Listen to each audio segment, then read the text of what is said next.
مش في جلد الوزة، مشكلتك انك بتتعاملي غلط مع بشرتك. في الفيديو ده مش بس هقولك ازاي تعالجيه، هقولك كمان الغلطات اللي بتعمليها بتزوده والتريكات اللي ممكن تسرع في العلاج. بس الاول عايزاكي تعملي سبسكرايب وتنضمي لعيلتنا.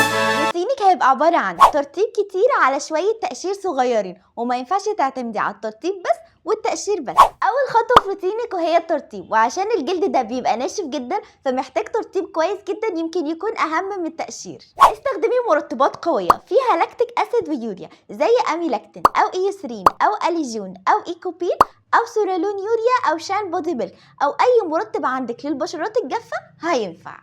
تاني خطوة وهي التقشير، بس أحسن يكون بالريتينول زي أكريتين أو أدابالين أو دفرن لو أنت برا مصر، أو ممكن برضو تعملي تقشير بالأحماض خاصة الساليسيليك أسيد زي ديرماتين أو فارماسي أو زي أوردينري لو أنت برا مصر. طب اشمعنى الساليسيليك أسيد؟ لأنه بيتغلغل بعمق كبير جدا جوه الجلد فبينظف المسام كلها من جوه وكمان بيشيل خلايا السطح. طب ليه تستخدمي تقشير؟ علشان التقشير بالريتينويد خاصة بيشيل خلايا الجلد السطحية فبيسوي السطح وبيشيل جلد الوزة من عليه. بس الأحسن طبعا والأقوى فيهم هو الريتينول.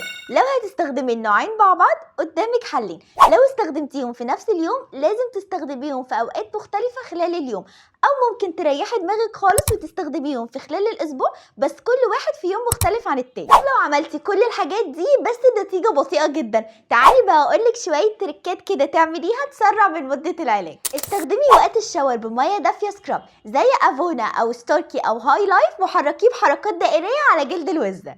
بعد ما تطلعي من الشاور وجلدك لسه طري، هتحطي المرطبات اللي قلنا عليها على الاماكن اللي موجود فيها جلد الوزة، والاحسن كمان تحطيها على جسمك كله علشان الجفاف اللي بيحصل في الشتاء وبشرتك ما تبقاش عامله كده. وطبعا تبداي تستخدمي السكراب لما تعرضي الجلد ده لفتره كويسه من الميه الدافيه بحيث ان الجلد يكون طري كده ويكون فيه شويه ميه. بالليل بقى على جلد ناشف استخدمي المقشرات اللي قلتلك عليها بنفس الطريقه، بس اهم حاجه ما تنسيش تست الحساسيه. لو اول مره تستخدمي المقشر اللي انت اخترتيه لازم تجربي نقطه صغيره منه على منطقه صغيره من الجلد وتستني يومين، لو ما حصلش اي التهاب واحمرار هتستخدميه عادي. هتدخلي المقشر ده بالتدريج في روتينك، ليله وليله لا حسب تحمل بشرتك، وممكن بعد كده كل ليله عادي. بس اهم حاجه بقى انك ترطبي كويس جدا بعد ما المقشر ده يتشرب خالص بالمرطبات اللي قلتلك عليها. لو انت بقى بتعملي كل الحاجات اللي قلنا عليها دي ومفيش اي نتيجه ولسه محلك سر، شوفي بقى بتعملي اي غلطه من الغلطات اللي هقولك عليها دلوقتي دي وما تعمليهاش.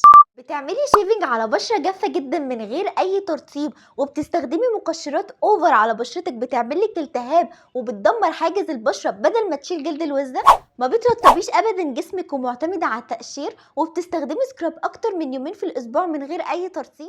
لو بتعملي بقى اي غلطة من الغلطات دي اكتبي لي في الكومنتس، وما تنسيش السبسكرايب وتفعلي الجرس عشان تشوفي كل الفيديوهات الجديدة. اشوفكم الفيديو الجاي.